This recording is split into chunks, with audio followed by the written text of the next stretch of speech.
क्या दुनिया खत्म होने वाली है? नहीं, परिवर्तन होने वाला है। कलयुग चल रहा है, ये बात को क्या आप मानते हैं? डेफिनेटली पूरी दुनिया मानती है और ये सत्य है कि कलयुग चल रहा है। कलयुग और कितने साल चलने वाला है? कलयुग शास्त्र के अनुसार अभी 4,27,000 साल चलेगा। जब कलयुग का अंत आएगा तब क्या होगा? नई दुनिया की स्थापना होगी, नई दुनिया की शुरुआत होगी। पूरा वीडियो देखिए, आगे आपको सब समझ में आएगा।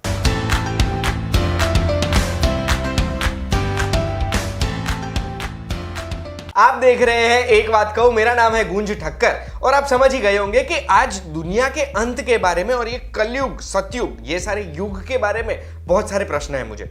ये प्रश्न क्यों आए?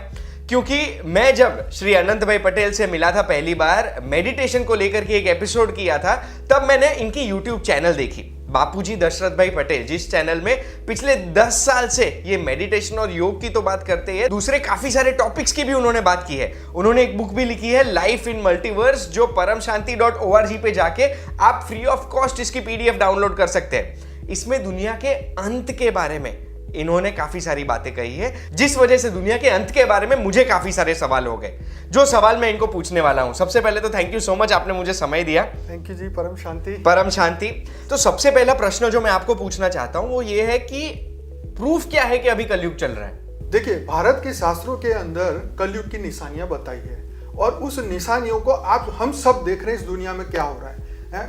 गाय जो है कूड़ा खा रही है, राइट? मनुष्य के अंदर धर्म चला जा रहा है, लोग नास्तिक बनते जा रहे हैं, सबके अंदर एक्सट्रीमली बुराइयां बढ़ती जा रही है, राइट? तो ये जितनी भी हमारे पास, ये आप देखिए शास्त्रों के अंदर लिखी हुई है, बहुत सारी लंबी है, मैं लिस्ट नहीं बताना चाहूंगा, लेकिन मैं आपको ये बताना चाहता हूं कि इस वक्त जो परिवर्तन हो रहा है, मतलब नेगेटिविटी बढ़ रही है, यही इसका प्रूफ है कि ये कलयुग बढ़ता जा रहा है आगे। ये कलयुग चालू हुए तो 5,000 साल हो गए। तो विष्णु पुराण के अंदर बताया गया है कि जो हमारा कलयुग है 4,32,000 साल का है, लेकिन उसमें से 5,126 साल जा चुके हैं, राइट? तो ये सबसे बड़ी बात है कि कलयुग जा रहा है। एक बार कलयुग खत्म हो जाएगा, उसके बाद कौन सा युग आएगा? देखो, 4 युग होते हैं, सतयुग, त्रेता, द्वापर और कलयुग। कलयुग के बाद में आता है सतयुग, राइट? तो सबको पता है कि कलयुग के बाद सतयुग ही आता है, तो नई दुनिया सतयुग की होगी। दुनिया के अंत के बारे में क्या भविष्यवाणी है? देखिए, हर धर्म ने दुनिया के अंत के बारे में बहुत सारी भविष्यवाणी की है, राइट? तो जैसे डूम्स डे की बात करी, जजमेंट डे की बात करी, कयामत के दिन की बात करी, राइट? तो ऐसे ही हमारे विष्णु पुराण के अंदर बताया गया कि जब 12 सूर्यों की शक्ति से भगवान जो धरती को पूरी सुखा देंगे, पूरी इतनी गर्मी पड़ेगी कि पूरी धरती जो एकदम सूख जाएगी। तो ये बात हमारे विष्णु पुराण की है। तो ये चीजें जो है आपको आने वाले समय में, मतलब जो लोगों ने प्रोफेसीज की है वो हमें दिख रही है, लेकिन वो कब होगा ये कोई नहीं जानता। ये आज होगा, कल होगा, परसों होगा, कि कितने साल, 1000 साल बाद होगा, ये पता नहीं। अब आपने मुझे कहा स्टार्टिंग में कि दुनिया का अंत नहीं होगा, परिवर्तन होगा। जी जी, बिल्कुल। उसका क्या मतलब है? देखिए, परिवर्तन का मतलब ये है कि देखो, ये जो है, ये जो चक्र है, ब्रह्मांड का चक्र एंडलेस चक्र है, राइट? तो पहले ये कितने परार्थ, 2 परार्थ तो ब्रह्मा जी के बीत चुके हैं, उसके अंदर कितने चतुर्युग, कितने ये युगों का चक्र घूम चुका है, राइट? तो ये चक्र घूमते घूमते जो है अभी ये कलयुग के एंड में हम खड़े। लेकिन अब जो परिवर्तन आएगा, जैसे हमारे बापूजी ने भविष्यवाणी की है कि परिवर्तन होगा, मतलब नए युग, पूरा अनंत कोटि ब्रह्मांड बदलेगा, पूरा मल्टीवर्स बदलेगा, क्योंकि हर जगह पे जीवन है और हर जगह पे ब्रह्मा विष्णु शंकर की दुनिया है, राइट? तो ये परिवर्तन का समय है। दिव्य आत्माएं धरती पे आ चुकी है, वो अपने संकल्प शक्ति से पॉजिटिव वायुमंडल क्रिएट कर रहे हैं, 33 कोटि देवताओं को जगाने का पूरा प्रयास हो रहा है, तो और जाग भी रहे हैं। तो इसीलिए ये भविष्यवाणी है कि परिवर्तन होगा और एक नई दुनिया बनेगी, जिसके अंदर दुख दर्द नहीं होगा, ये मृत्यु लोक नहीं होगा,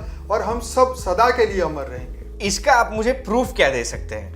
प्रूफ मैं आपको ये दे सकता हूं कि अगर आप पैरेलल यूनिवर्स की अगर उसकी बात पे अगर विश्वास करें, तो ब्रह्मा जी के अहंकार को तोड़ने के लिए देवी भगवत में लिखा हुआ है कि देवी ने ब्रह्मा जी को अपने यान में बिठाया और उनको ब्रह्मांड के बाहर के अनंत ब्रह्मांड दिखाए, अनंत ब्रह्मा विष्णु शंकर उनको दिखाए। तो ये पैरेलल यूनिवर्स के अंदर की दुनिया को अस्तित्व में दिखाता है कि वो है, राइट? फिर एक और कहानी है, जैसे द्वारका के अंदर भगवान कृष्ण को मिलने के लिए हमारे ब्रह्मा जी, ब्रह्मांड के ब्रह्मा जी आए, तो द्वारपाल ने उनको रोका और पूछा कि आप कौन से ब्रह्मा हो?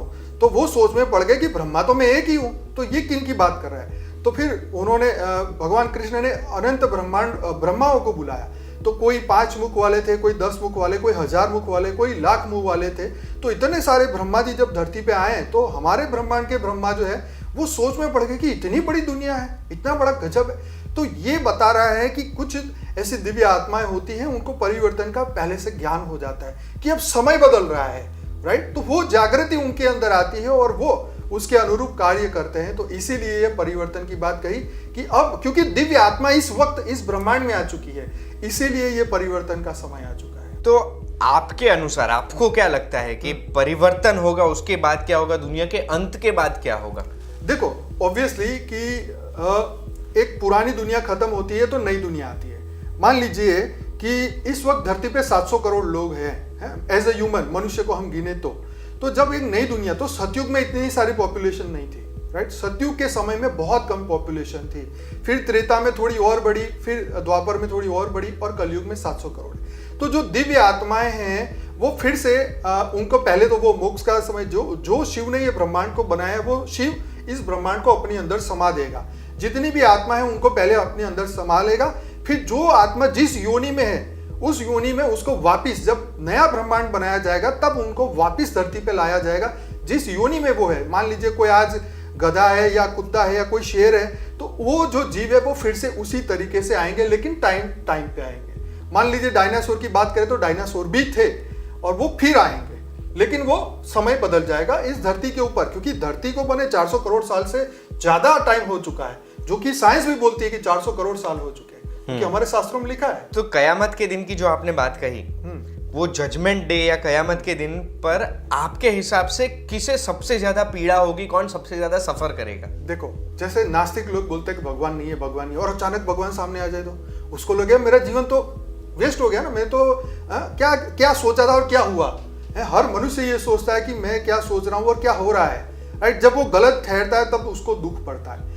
तो हमें ये जन्म मिला है, मनुष्य योनि मिली है हम परमात्मा की प्राप्ति के लिए। अगर हम परमात्मा को ही याद नहीं करेंगे तो हमारा सबसे ज्यादा तो कौन रोएगा? वही रोएगा जिसने परमात्मा के अस्तित्व को नहीं माना, जो खुद दिव्य आत्मा होते हुए भी अपने आप को 84 लाख योनि का जीव मानता रहा। तो सबसे ज्यादा दुखी तो वही होने वाला है। और खुश कौन होगा? कि जो परमात्मा की प्राप्ति के मार्ग पे चला है वो सबसे ज्यादा खुश होगा। अब भारत को लेकर के क्या भविष्यवाणी है? देखो, हमारे बाबूजी कहते हैं भारत तो नंबर 1 बनेगा, पूरी दुनिया में नंबर 1 बनेगा। और आप देख रहे हैं कि जितने भी बड़ी कंपनियों के सीईओ ज्यादातर सब हमारे हिंदुस्तान से, इंडिया से। ये क्या बताता है कि सबसे ज्यादा बुद्धि जो है हमारे भारत के लोगों में है, और भारत जो है एक दिन सोने की चिड़िया बनने वाला है, क्योंकि वो पहले भी था, आज भी है। ये देवताओं की भूमि है, ये भगवान की भूमि है। ये पृथ्वी भगवान ने अपने दिव्य एकदम पावर से बनाई गई थी। ये तो पैसेज ऑफ टाइम है, सतयुग, त्रेता, द्वापर, कलयुग में वो डाउन हो गई, लेकिन रियलिटी में जो आत्माएं धरती पे हैं वो तो दिव्य आत्मा है। और वही दिव्य आत्मा जब जागेगी तो नंबर 1 बनना ही है भारत। सिंपल सी बात है, क्योंकि जो पहले पावर थी वो आत्मा जब इमर्ज कर लेगी तो वो बन जाएगा। मैं देवता था और मैं मान लूं कि मैं देवता था तो मैं अपने आप अच्छे कर्म करने लगूंगा, तो दुनिया बदल जाएगी। दुनिया के अंत को लेकर मुझे तो जितने प्रश्न थे मैंने पूछ लिए अनंत भाई पटेल को। आपको अगर कोई प्रश्न है तो कमेंट में आप पूछ सकते हैं। एक और बार मैं आपको याद दिलाना चाहता हूं, इनकी एक यूट्यूब चैनल है बापूजी दशरथ भाई पटेल के नाम से, जिसमें रोज ये मेडिटेशन तो करते ही है, उसके अलावा काफी सारे अलग अलग टॉपिक्स के ऊपर कई सारी बातें हमें बताते हैं। परमशांति.org करके इनके ट्रस्ट की एक वेबसाइट है, परम शांति ट्रस्ट की, जिसके ऊपर इन्होंने जितनी भी बुक्स लिखी है वो फ्री ऑफ कॉस्ट हम डाउनलोड कर सकते हैं। इसके लिए खूब खूब धन्यवाद आपको। आज आपने हमें समय दिया, उसके लिए हम खूब खूब आभारी है। बहुत बहुत धन्यवाद जी। परम शांति। परम शांति। एक बात कहूं पे हम फिर से मिलेंगे VTVGujarati.com पर। धन्यवाद।